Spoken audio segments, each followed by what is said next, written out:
Bandara Kediri yang kini tengah digarap ditargetkan akan beroperasi pada bulan Maret tahun 2023. Hal ini sudah diinstruksikan oleh Menteri Koordinator Bidang Kemaritiman dan Investasi Indonesia, Luhut Binsar Panjaitan. Sebagai proyek yang masuk dalam kategori PSN atau Proyek Strategis Nasional, tentu pembangunan Bandara Kediri ini menjadi perhatian khusus dan didukung penuh oleh pemerintah.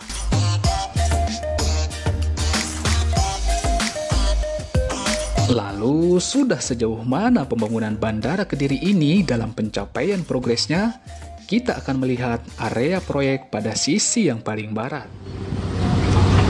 Halo, assalamualaikum teman-teman. Jumpa kembali di channel Kang Didin Goreng. Seperti biasa, saya masih membahas seputar pembangunan Bandara Internasional Doho Kediri. Nah teman-teman, sekarang saya berada di paling ujung atau sisi sebelah ujung, sebelah barat dari area proyek bandara ini. Bisa dilihat di belakang saya ini banyak sekali alat berat dan kendaraan yang sedang beroperasi. Nah, ada apa saja di sini? Pekerjaan apa yang sedang dilakukan dan bagaimana kondisinya? Mari kita lihat sama-sama.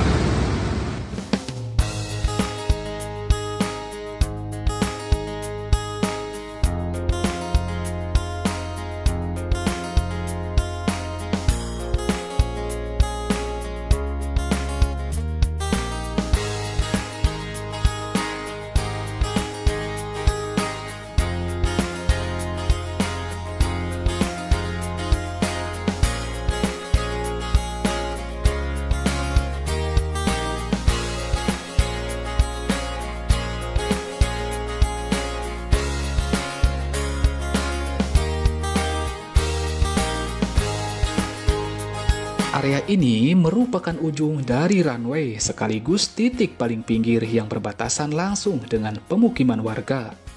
Di area ini masih dilakukan pengerjaan tanah dengan metode stone column, yakni tahapan ground improvement paling dasar, di mana lapisan tanah dibor secara parsial, kemudian diisi dengan material gravel seperti batu dan kerikil.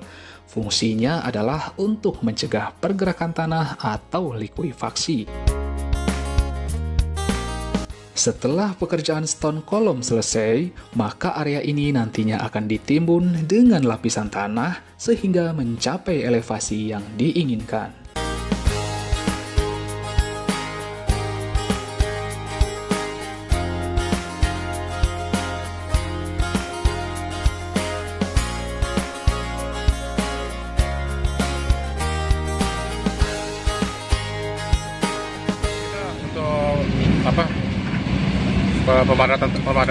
Pemadatan tanah di gempa. Oh gitu. Nah kalau ke sebelah barat sana, ke sebelah ujung sana yang ada kendaraan-kendaraan itu apa tuh Pak? Yang itu? Ya. Ya. Ya itu persiapan lahan itu.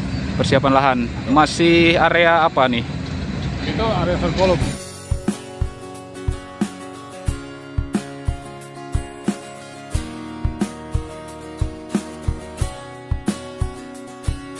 Di area ini juga terdapat sungai yang nantinya jalurnya itu akan dipindahkan ke area lain.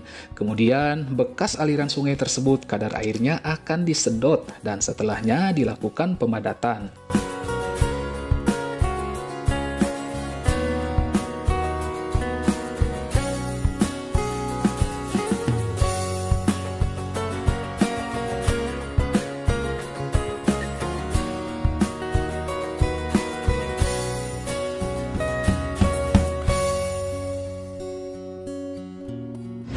Kalau untuk sungai ini kan kita tunggu itu box tadi selesai, tadi ini ditutup, sisa air yang sungai ini disedot, baru ditimbun.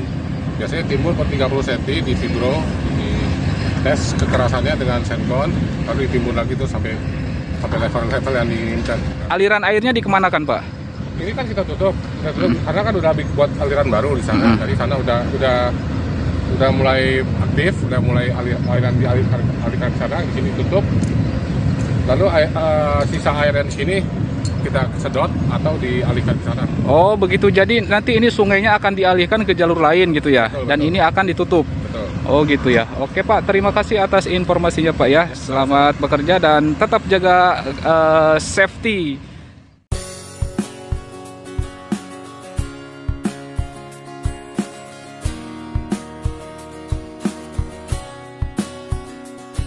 Tentunya pekerjaan di proyek ini akan mendatangkan banyak risiko, terutama bagi keselamatan dan kesehatan kerja. Apalagi pekerjaan ini banyak sekali melibatkan alat berat, juga energi listrik bertegangan tinggi. Untuk itu, faktor safety sangat menjadi perhatian. Lalu, bagaimanakah upaya yang dilakukan agar keselamatan dan keamanan kerja bisa terjamin?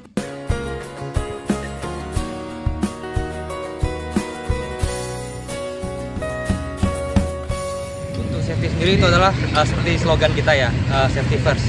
Dimana itu adalah sebelum kita mulai suatu pekerjaan, kita harus memastikan terlebih dahulu untuk pekerjaan kita itu aman gitu, untuk pekerja kita, juga untuk peralatan kita. Nah, hal-hal apa saja nih yang harus diperhatikan supaya para pekerja ini bekerja aman gitu? Ya kita menyesuaikan sama risiko yang ada di lapangan, Pak. Misalnya pekerjaan kita kan untuk geotek itu sendiri itu adalah proses dari ground improvement ya.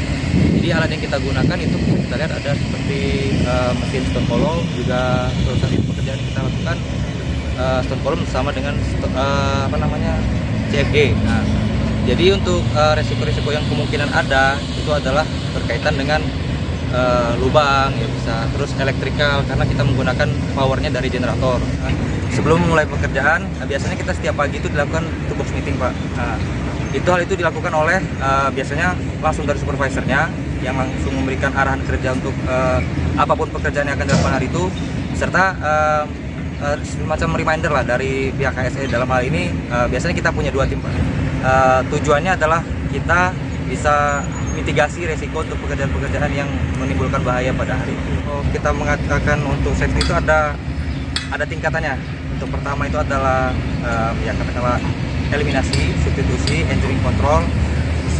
Yang terakhir itu adalah APD ya. Ini adalah kontrol terakhir dari tahap safety. Pekerjaan aman untuk orangnya, itu yang kita lengkapi dengan helm. Itu adalah rompi. Nah, itu harusnya rompi ada untuk yang kalau misalnya pakaiannya ada high visibility-nya seperti ini, high visibility. Nah, itu sudah cukup mendukung untuk untuk pekerjaan malam, khususnya kan kalau malam hari itu membutuhkan lighting lah. Jadi orang bisa lebih gampang terlihat pada malam hari. Jadi itu adalah sepatu juga. Nah, terkhusus lagi sekarang pada kondisi pandemi, masker. Nah, makanya masker sekarang itu dilengkapi untuk setiap orang, setiap personel di lapangan. Jadi itu menjadikan APD wajib lah.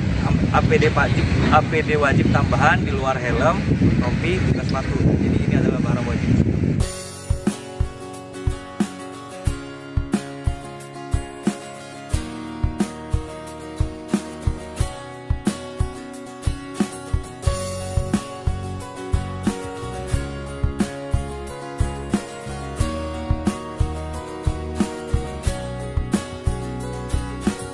Nah, di area ini juga masih terdapat jalan umum yang menghubungkan beberapa kampung. Nantinya jalan ini akan ditutup dan dialihkan ke jalur lain. Untuk sementara belum dilakukan penutupan. Karena sesuai permintaan warga setempat bahwa jalan ini akan digunakan sebagai akses mobilisasi pada saat perayaan Idul Fitri mendatang.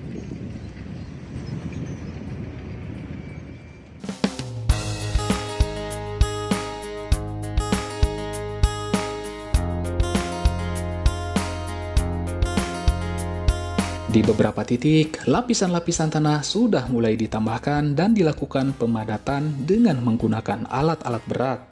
Di sisi lain, tumpukan tanah uruk sudah disiapkan untuk penimbunan. Sementara itu, truk-truk besar terus hilir mudik, mengangkut dan menurunkan material yang dibutuhkan.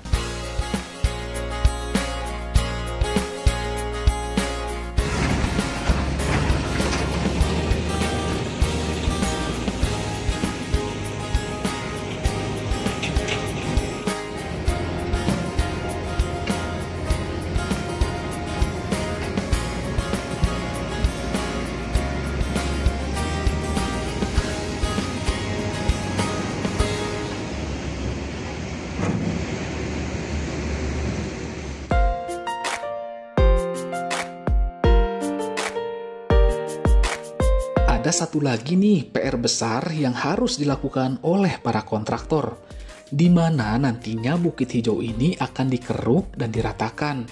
Setelah rata, nantinya tempat ini akan dijadikan runway extension, yakni area yang akan digunakan jika pesawat mengalami trouble saat hendak take off.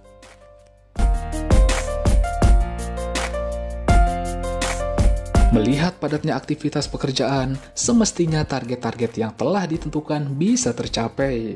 Kita doakan semoga proyek pembangunan Bandara Kediri ini lancar tanpa kendala, sehingga kehadirannya yang begitu ditunggu-tunggu oleh masyarakat bisa terrealisasi sesuai rencana.